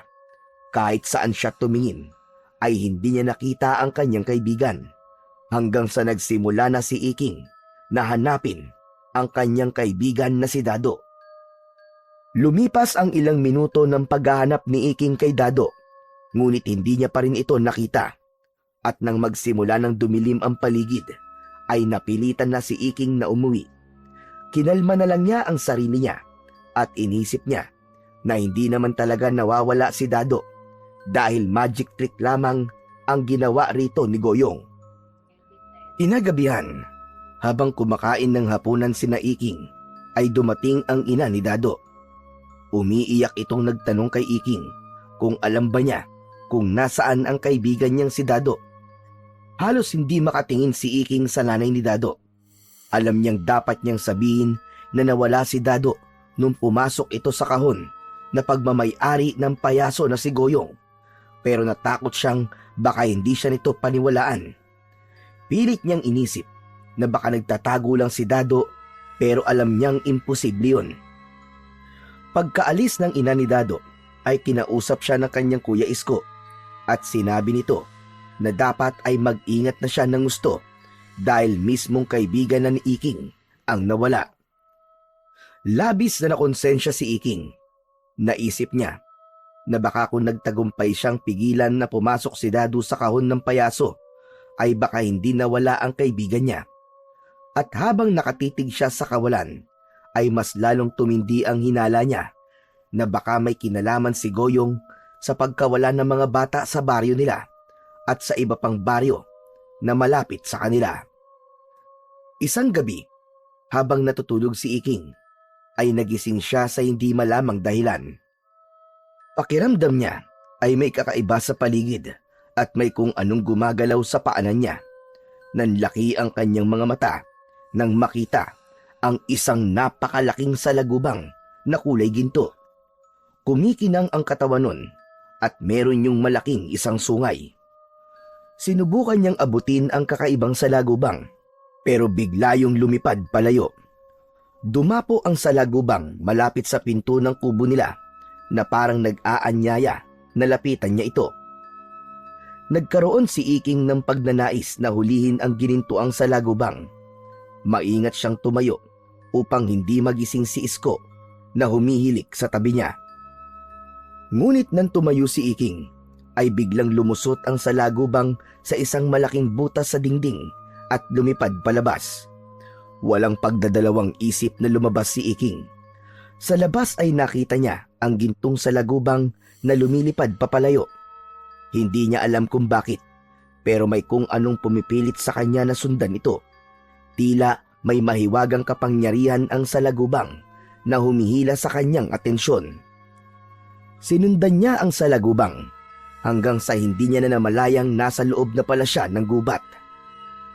Huminto ang salagubang sa isang matandang puno at dumapo sa isang makapal na sanga. Mabilis na inakyat ni Iking ang puno hanggang sa abot na ng kamay niya ang ginintuang salagubang. Inunat niya ang braso niya, ngunit nang tuluyan niyang naikulong ang salagubang sa kanyang palad, ay bigla siyang nahulog sa sanga kung saan siya nakatapak. Isang matinding kirot sa likuran niya ang naramdaman ni Iking nang bumagsak siya sa lupa. Aray! Aray ko! Ang sakit ng balakang ko! Peste ka sa lagubang ka! Ngunit nawala sa isip ni Iking ang sakit nang maramdaman niyang may matigas na bagay sa loob ng kanyang nakakuyom na kamay. Sigurado siya na ang ginintuang salagubang ang naroon. Tumayo si Iking. Nang buksan niya ang kanyang palad, ay hindi salagubang ang nakita niya, kung hindi isang maliit na batong kulay itim, makinis at tila may kakaibang kislap sa ilalim ng liwanag ng buwan.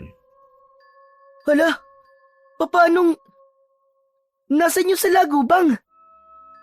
Napatingin siya sa sanga kung saan dumapo ang ginintuang salagubang, pero wala na ito roon. Labi siya nagtaka dahil sigurado siya na nahuli niya ang salagubang, pero bigla na lang naging isang kakaibang bato ang nasa kanyang palad. Natigilan si Iking nang mula sa kung saan ay nakarinig siya ng isang kaluskos. Kumabog ang dibdib niya, pero hindi niya napigilan ang sarili na sundan ang tunog. Tahimik na naglakad si Iking at tinuntun niya ang direksyon ng kaluskos. Sa pagitan ng mga puno, nakita niya ang isang pamilyar na figura. Si Goyong, ang payaso. Ngunit hindi ito nag-iisa. May kasama itong isang batang lalaki na humahagulgol habang mahigpit na hawak sa braso ng payaso. Halos mabuwal si Iking sa nakita. Ang bata ay si Raul, isa sa mga batang madalas niyang makitang naglalaro sa kalsada. Mabilis siyang nagtago sa likod ng isang malaking puno at mula roon ay nagmasid siya. Napansin niyang ang dating masayang anyo ng payaso ay unti-unting nagbago. Ang malalaking mata nito ay nanlilisik at lumaki ang bibig nito na halos umabot na sa magkabilaan nitong tenga. Nakita niya ang matutulis na ngipin nito na parang malalaking pangil ng lagari. Naging itim ang balat ng payaso at sa isang kisap mata ay nag-anyong halimaw ito. O baka mas tamang sabihin na anyong aswang. Malakas na sumigaw ang bata nang ngumanga ng malaki ang aswang. Ngunit ang sigaw na yon ay nilamon nang isinubo ng aswang ang ulo ng bata gamit ang napakalaki nitong bibig. Akala mo ay isang ahas na nilulun ng buo ng aswang na payaso ang batang lalaki. Nanigas si Iking, para siyang binabangungot habang gising. Biglang lumingon si Goyong sa direksyon niya at sa isang iglap, nagtagpo ang kanilang mga mata. Halos hindi makahinga si Iking hanggang sa mabilis siyang tumakbo palayo sa aswang. Ramdam niyang sinusundan siya ng aswang na payaso. Narinig niya ang mabibigat na yabag sa likuran niya at ang matinis at nakakakilabot nitong pagtawa sa likuran niya. Hindi niya naisip kung saan siya papunta. Ang mahalaga ay makalayo siya at makaligtas. Sa wakas ay nakalabas na ng gubat si Iking. Mas lalo niyang binilisan ng pagtakbo hanggang sa nakakita siya ng nag-iisang kubo. Walang pag-aalinlangan siyang kumatok ng malakas sa kubong yun. Tao po! Tao po! Pakiusap po, tulungan niyo po ako! May aswang po na umahabol sa akin! Tao po! Ilang saglit lang ay bumukas ang pinto at isang matandang lalaki ang lumitaw. Maputi na ang buhok nito, kulubot ang muka, matalim ang mga mata nito na para bang alam na nito kung anong panganib ang nasa labas. Agad siyang pinapasok ng matandang lalaki at isinara nito ang pinto. Mabilis na kumuha ito ng isang bagay mula sa isang kahon. Mistula yung isang agimat at isinabit yon ng matandang lalaki sa itaas ng pintuan. Nang masanay ang paningin ni Iking sa loob ng kubo, ay dun niya napagtanto kung nasan siya. May nakasabit na buntot ng pagi sa dingding. Sa isang estante naman ay merong mga bote ng langis at tuyong dahon. Walang duda, nasa bahay siya ng albularyo ng kanilang baryo na si Mang Densyo. Matagal na niyang kilala ang matanda. Dito sila madalas nagpupunta tuwing may sakit siya. Kilala siya ni Mang Densyo, kaya kahit paano ay gumaan ang loob niya. Kayo ho pala yan, Mandensyo. Salamat po at pinapasok niyo po ako. Ano bang nangyari sa'yo? At mukhang takot na takot ka. Mang Densyo, si Goyong po. Yung payaso. Aswang po siya. Goyong! Yung dugyot na payaso na nagbibigay ng libreng palabas sa mga bata. Opo, nakita ko po mismo. May kasama po siyang bata sa gubat. Tapos, nilamon niya po ng buo yung bata. Doon ko pa pinagdududahan ng payasong yon. Hindi ko lang masabi kanino man dahil wala akong patunay. Lagi ko yung nakikitang may kasamang mga bata. Lagi rin akong may napapansing kakaiba sa mga kilos niya. Napalunok si Iking. Kung ganun, ay tama nga ang hinala niya. Si Goyong nga ang may kagagawan ng pagkawala ng mga bata sa kanilang baryo. Napaupo siya sa isang sulok ng kubo. Ngunit nang marinig nila ang kaluskos sa labas, ay muling napatayo si Iking. Mang Densyo, nasa labas po siya. Ang payasong aswang. Ngunit kalmado lang ang matanda. Itinaas nito ang kamay at itinuro ang agimat na isinabit nito sa itaas ng pintuan kanina. Huwag kang mag-alala, bata. Relax ka lang.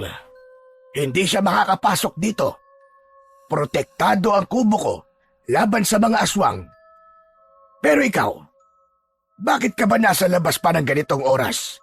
Alam mo namang marami ng batang nawawala sa baryo natin. Kasi po, sinundan ko po yung ginintuang sa lagubang hanggang sa napunta na po ako sa gubat nang hindi ko alam. Pero imbis po na sa lagubang ang nahuli ko, isang bato po ang nakuha ko. Ibinuka ni Iking ang palad niya upang ipakita kay Mang Densyo ang batong nakuha niya. Napansin niya ang panlalaki ng mga mata ng matanda nang makita nito ang bato. Lumapit ito sa kanya at kinuha ang bato. Maingat yung tinignan ni Mang Densyo at saka muling ibinalik sa kanya. Bata, napakaswerte mo. Hindi mo ba alam kung ano ang nakuha mo? Hindi ko po alam eh. Ano po ba ang batong to? Matagal ko nang hinahanap ang batong yan. Pero napakaswerte mo talaga. Dahil walang hirap mo yang nakuha. Hindi yan isang bato, kundi isa yang mutya. Yan ang mutya ng salagubang. Napalunok si Iking. Hindi niya alam kung ano ang ibig sabihin ni Mang Densyo, pero ramdam niyang may malaking bagay siyang nadiskubre. Isang bagay na maaaring magbago sa takbo ng kanyang buhay at ng kanilang baryo. Ang mutya ng salagubang ay hindi basta-bastang mutya. Isa itong makapangyarihang agimat, Iking. Kapag nasa iyo to, magtataglay ka ng kakaibang lakas. Ang katawan mo ay magiging matibay na parang meron kang baluti na kahit na ang pinakamatalim na itak ay hindi ka magagawang sugatan. Gaya po ng salagubang? Tama ka. Magagamit mo ang mutya na yan para labanan ng mga aswang na siyang dahilan ng pagkawala ng mga bata dito sa ating baryo. Napalunok si Iking habang nakatingin sa mutya na nasa kanyang mga kamay. Parang hindi siya makapaniwala sa sinabi ng matanda na siya ay magkakaroon ng isang kapangyarihan. Pero Mang Densyo, hindi ko po kaya makipaglaban sa aswang eh. Kung gusto nyo, kunin nyo na lang po tong mutya ko. Kayo na lang po ang gumamit. Hindi ito ganun kasimple, Iking. Ang kapangyarihan ng mutya ay maaaring mawala kung hindi ikaw ang gagamit. May dahilan, Iking, kung bakit nagpakita sa iyo ang ginintuang salagubang. Malakas ang kutob ko. Ikaw ang pinili nito magtaglay ng mutya. Baka ikaw na ang pag-asa ng baryo natin para mahinto ang pagkawala ng mga bata at pamimeste ng aswang. Hindi agad nakasagot si Iking. Ramdam niya ang pagbilis ng tibok ng puso niya. Hindi niya maisip ang dahilan kung bakit siya ang napiling mangalaga sa isang makapangyarihang mutya na gaya nun. Kapag nakauwi ka na, dasalan mo ang mutya na yan. Ibulong mo dito ang nais ng puso mo. Huwag mong hahayaang mawala ito sa iyo. Dapat ay palagi mo itong dala. Pero Mang Densyo, bata pa po ako ah. Paano ko po lalabanan ng isang aswang? Nagkakamali ka. Hindi ka nalang basta bata, Iking. Isa kang batang may tangan ng mutya ng salagubang. Ang mga tagapagbantay ng mutya ay may kanya-kanyang paraan at kwalifikasyon sa pagpili ng magmamay-ari nito. Sigurado ko na may nakita ang bantay ng mutya na yan sa'yo na hindi mo nakikita. Maniwala ka lamang sa iyong sarili, Iking. Tumahimik si Iking. Sa kabila ng takot na bumabalot sa kanya, ay unti-unting sumiksik sa isipan niya ang mga sinabi ni Mang Densyo. Napatingin siya sa mutya at sumagi sa isip niya si Dado na hanggang sa sandaling yun ay nawawala pa rin.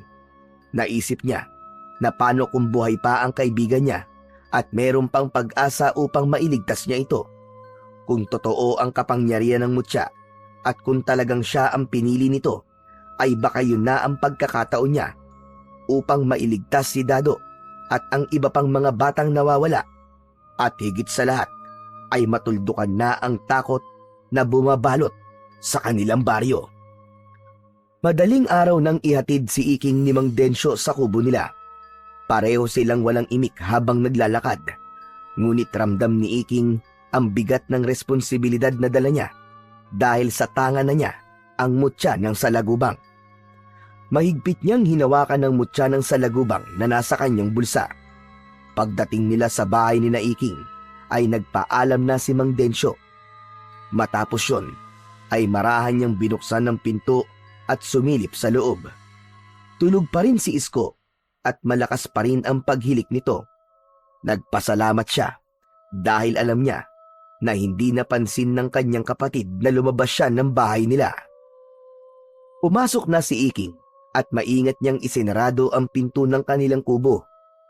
Bumalik siya sa pagkakahiga sa tabi ng kanyang kuya Isko habang ramdam niya pa rin ang malakas na kabog ng kanyang dibdib. Hindi na nagawang makatulog ni Iking. Nakita na lang niya na bumangon na ang kanyang kuya Isko nang medyo sumisikat na ang araw. Nang magsimula ng magluto ng almusal nila si Isko, ay bumangon na rin si Iking para tulungan ang kanyang kuya. Nagulat ang kanyang kuya Isko, pero natuwa ito sa pagtulong na yon ni Iking. Bihira lang kasing magpusang tumulong si Iking sa kusina. Habang abala sila sa paghahanda, pilit na inaalala ni Iking ang lahat ng sinabi ni Mang Densyo tungkol sa mutya. Pagkatapos mag-almusal, ay nag-asikaso na ang kanyang kuya Isko para pumasok sa pabrika. Matapos yun, ay nagpaalam na ito kay Iking at agad na umalis. Nang makaalis na ang kapatid ni Iking, ay nagsimula siyang maghanap ng matibay na tali at kapirasong tela. Nakatagpo siya ng tela sa isang lumang kahon at ginupit niya yun sa tamang sukat. Maingat niyang ibinalot ang mutya ng salagubang gamit ang lumang tela. Tinalian niya yun at itinali sa bewang niya na parang sinturon. Huminga siya ng malalim bago dahan-dahang bumulong sa mutya. Mutya ng salagubang, kung ako talaga ang pinili mo, tulungan mo akong mailigtas ang kaibigan kong si Dado at ang iba pang mga bata. Tulungan mo akong wakasan ng kasamaan ng payasong aswang na yun para bumalik na ang kapayapaan dito sa aming baryo. Tulungan mo ko, mutya ng salagubang. Narinig niya ang bagyang pag-ihip ng hangin sa labas na para bang sumagot ang mutya sa kanyang mga sinabi. Matapos yun, ay hindi na nag-aksaya ng oras si Iking. Lumabas siya ng bahay nila at nagsimulang maglakad-lakad upang hanapin si Goyong. Ilang beses siyang nagpabalik-balik sa bukana ng gubat kung saan palaging nagbibigay ng libreng palabas ang payaso. Hanggang sa bandang hapon ay naabutan niya si Goyong doon na nagtatanghal sa harap ng mga bata. Nagtago si Iking sa likod ng isang puno. Habang pinapanood ang masayang palakpakan ng mga bata sa iba't ibang magic tricks na ginagawa ni Goyong. Matapos ang palabas, ay naglabas ng isang mansanas ang payaso at inabot nito yon sa isang batang babae na nasa harapan. Agad yung kinuha ng bata at masaya nitong kinagatan ang mansanas. Hindi inalis ni Iking ang mata sa batang pinagbigyan ni Goyong ng mansanas. Napagtanto niya na kung sino ang bibigyan ng payaso ng mansanas ay yun ang susunod nitong kukunin. Sa pagharap ng batang babae na may hawak na mansanas, ay napagtanto niya na si Duda yun, na anak ng tindera ng isda sa baryo nila. Nanlamig ang katawan ni Iking. Alam niya ang ibig sabihin nun. Si Duday ang susunod na magiging biktima ng aswang na payasong si Goyong. Tahimik na lumayo si Iking, ngunit sa kanyang isipan ay buo na ang kanyang desisyon na ililigtas ang mga batang kinuha ni Goyong at panay ang dasal niya na sana ay buhay pa rin ang matalik niyang kaibigan na si Dado at ang iba pang mga bata. Pagsapit ng hapon ay dumating na ang kanyang kuya Isko mula sa maghapong pagtatrabaho sa pabrika. Nang pumasok ito sa kubo nila, ay agad na napansin ni Iking ang dala ng kapatid niya na isang galon na kulay pula. Hindi yun kalakihan, pero mukhang bigat na bigat ang kanyang kuya Isko. Ibinaba nito yon sa isang sulok ng kubo. Kuya, ano yung dala mo? Gasolina ba yan? Hindi yan gasolina. Lason yan sa daga. Aanin naman natin ang lason sa daga, kuya. Saka saan mo nakuha yan? Sa pabrika, hindi na raw kailangan kaya hiningi ko na lang. Sayang naman kung itatapon lang. Saka balak kong ibenta yan. Hindi ba marami sa mga tao rito ang may problema sa pamimeste ng mga daga? Mapagkakakitaan din natin yan. Kaya ikaw, wag mo yang pakikialaman ha. Lason yan, Iking. Lason! Oo, kuya. Huwag ka mag-alala. Hindi ko gagalawin yan. Nang magtungo si Kuya Isko niya sa banyo na nasa likod ng kubo, ay napatingin si Iking sa galon. Hanggang sa unti-unting nabuo ang isang ideya sa utak niya. Alam niyang kahit may tangan siyang mutya, ay hindi pa rin siya sigurado sa kung gaano kalakas si Goyong. Pero kung magagamit niya ng tama ang lason sa daga sa payasong aswang, ay baka magkaroon siya ng pagkakataong tapusin na ang kasamaan nito. Kinagabihan, tahimik na nakahiga si Iking sa papag habang pinakikiramdaman ang mahihinang hilik ni Isko. Alam niyang mahimbing na ang tulog ng kanyang kuya, kaya oras na para kumilos siya. Marahang bumangon si Iking at ginawa niya ang lahat upang hindi siya lumikha ng kahit na anong ingay. Kinuha niya ang itak na nakasandal sa dingding at saka nilapitan ang galon ng lason sa daga na itinabi ng kanyang kuya Isko sa isang sulok ng kubo. Pumikit siya ng mariin at inisip niya na kailangan niya yung gawin. Lumabas ng kubo nila si Iking. Nagtungo siya sa gilid ng kubo at doon niya binuksan ang galon. Isang malalim na paghinga ang pinakawalan niya bago niya ibinuhos ang malamig at matapang na likido sa kanyang katawan. Inakala niyang magiging mahapdi yun, pero wala siyang naramdaman na kahit na ano. Para lang siyang nagbuhos ng tubig sa katawan niya. Doon niya napagtanto na dahil yun sa mutya ng salagubang na nagbigay ng proteksyon sa kanyang buong katawan. Hala, mukhang totoo nga ang kapangyarihan ng mutya ng salagubang. Mukhang hindi ako mahihirapan na labanan ng payasong aswang na yun. Sa ilalim ng mapusyaw na liwanag ng buwan, mabilis siyang nagtungo sa bahay ni Duday. Nagtago siya sa likod ng isang puno at naghintay. Pinakiramdaman niya ang paligid at hinanap niya ang anumang senyales ng presensya ni Goyong. Ilang minuto pa ang lumipas ay nakita niya ang pagbukas ng pinto ng kubo ni Duday. Napabulagat siya nang makita ang batang babae na hawak ang mansanas na ibinigay ni Goyong dito kanina. Pero ang mas nagpahindik kay Iking ay ang itsura ni Duday. Nakatulala ito at parang wala sa sarili. Mula sa kadiliman, lumitaw si Goyong. Dahan-dahan itong lumapit kay Duday, sa kamarahang hinawakan ang kamay ng bata. Hindi man lang pumalag si Duday hanggang sa tuluyan na itong sumama sa payasong aswang. Napalunok si Iking at tahimik niyang sinundan ang dalawa. Dumaan sila sa makitid na daan papunta sa kakahuyan. Ramdam ni Iking ang malamig na hangin ng gabi na dumadampi sa kanyang balat, pero hindi niya yun alintana. Ang mas matimbang sa kanya ng mga oras na yon ay ang kaba at ang katanungan kung kaya ba niyang iligtas ang mga bata mula sa mga kamay ni Goyong. Matapos ang ilang minutong pagsunod, nakita ni Iking na pumasok si Goyong at Duday sa loob ng isang kuweba na noon lang niya nakita sa gubat na yon. Humigpit ang hawak ni Iking sa itak. Pumasok siya sa kuweba at nangapa siya sa dilim. Kada hakbang niya ay mas lalong bumibigat ang pakiramdam niya. Pakiramdam niya, anumang sandali ay bigla na lamang susupot si Goyong sa harapan niya. Habang lumalalim si Iking sa loob ng kuweba, ay lalong lumalakas ang kabog ng kanyang dibdib. Ang bawat takbang niya ay sinasalubong ng malamig at malagkit na simoy ng hangin. Nang marating niya ang dulo ng kuweba, ay napahinto siya. May ilang sulo ng apoy sa gilid, kaya nakita niya kagad si Goyong na nakatayo sa isang sulok. Ang mukha nito ay bahagyang natatakpan ng anino, pero ang nakakakilabot nitong ngiti ay kitang-kita niya. Napakatapang mo para sundan ako rito, bata. Hindi mo alam na sa ginawa mong ito ay parang itinulak mo na ang sarili mo sa kamatayan.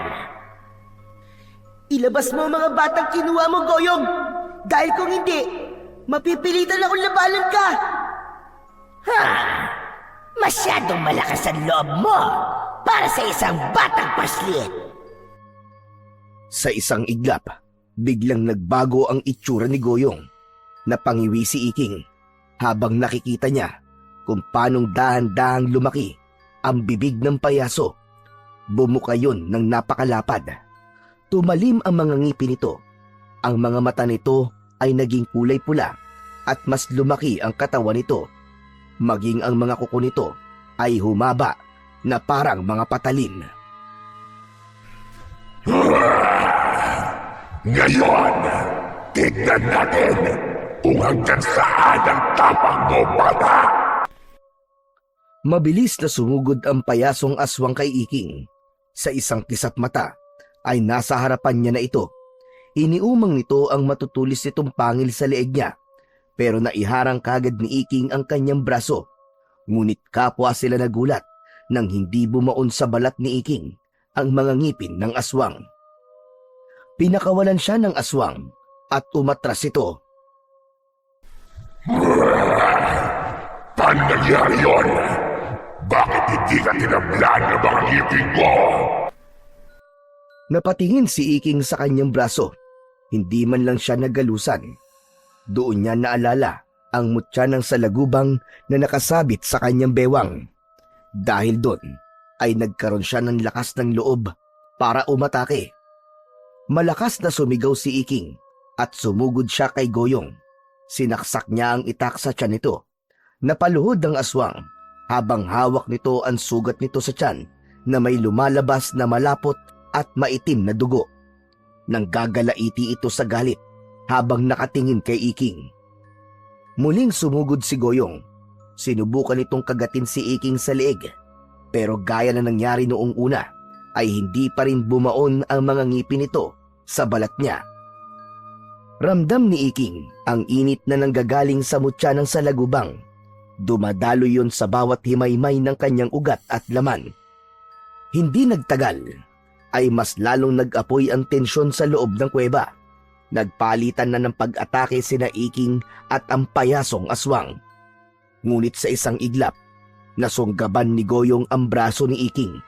Gamit ang lakas nito, ay inihagi siya nito patungo sa matitigas na batuhan. Umikot ng ilang beses si Iking sa ere bago bumagsak sa batuhan. Nakita niyang gumulong palayo ang kanyang itak hanggang sa napagtanto ni Iking na yun na ang tamang oras para maisagawa niya ang kanyang plano. Nagkunwari si Iking na nasasaktan. Marahan siyang gumalaw at nagkunwaring hirap na hirap bumangon. Aray! Ang sakit ng likod ko! Tama na! Tama na, Goyong! Suko na ako! Hindi na ako lalaban! Tama na! Suko na ako!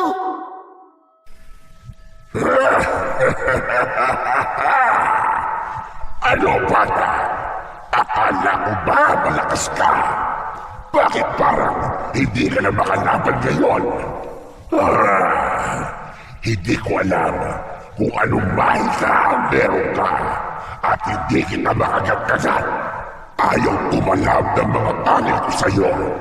Pero sigurado kong kapag kinain kita ng buo, tapos na ang laban natin.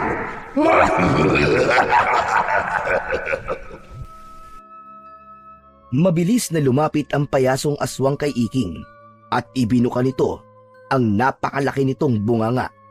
At doon, nakita ni Iking ang isang nakapangingilabot na talawin.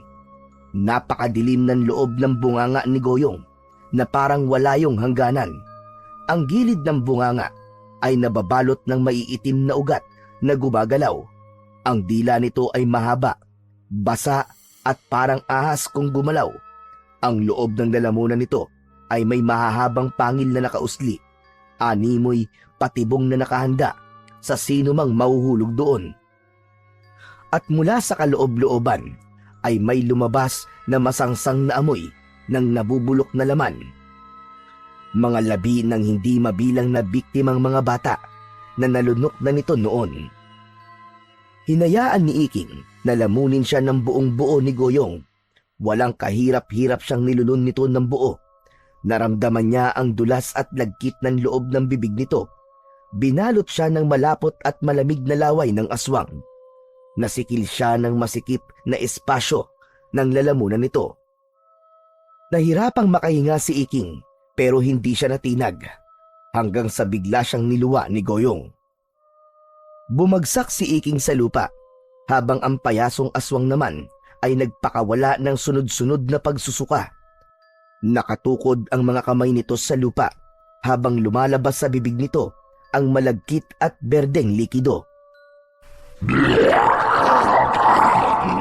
Walang iya ka! Anong ginawa mo sa akin? Wala naman! Naligo lang ako ng lason sa daga! Nanlaki ang mga mata ng payasong aswang. Alam ni Iking na ito na ang kanyang pagkakataon. Mabilis niyang dinampot ang itak sa lupa at lumapit kay Goyong na halos hindi na makatayo. Malakas na sumigaw si Iking at buong lakas na tinaga niya sa leeg ang payasong aswang. Sa lakas ng pagkakataga ni Iking at talim ng itak ay lumipad sa kung saan ang ulo ni Goyong. Bumagsak ang katawan nito at alam ni Iking na nagawa na niyang manalo sa laban na yon. Patay na ang payasong aswang.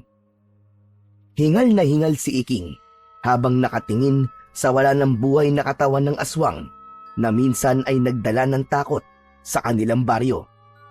Napatingin siya sa kanyang bewang kung saan nakasabit ang mutya ng salagubang. Maraming salamat sa'yo, mutya ng salagubang. Kung hindi dahil sa'yo, siguradong patay na ako ngayon. Huminga ng malalim si Iking. Alam niyang tapos na ang laban niya sa payasong aswang, pero hindi pa tapos ang kanyang misyon. Kailangan pa niyang iligtas ang mga batang kinuha ni Goyong. Sinuyod ni Iking ng tingin ang bawat sulok ng kuweba.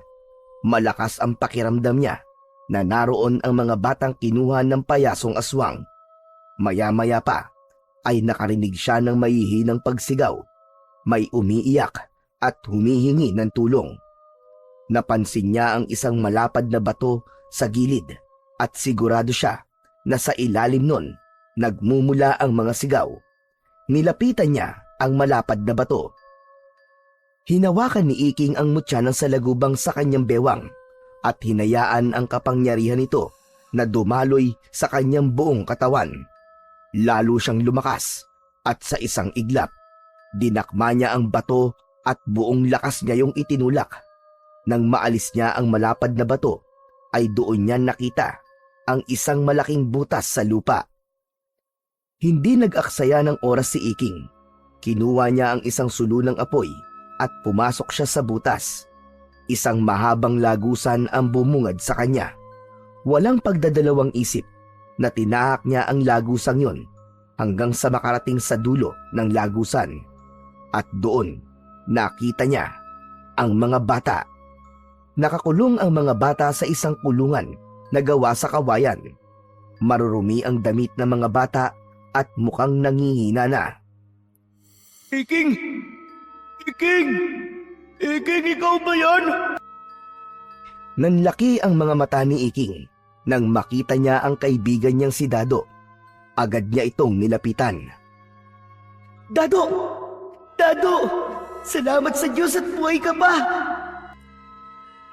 Gamit ang lakas ng mutya ng salagubang, ay madaling nasira ni Iking ang kulungan. Magkakasabay na lumabas ang mga bata.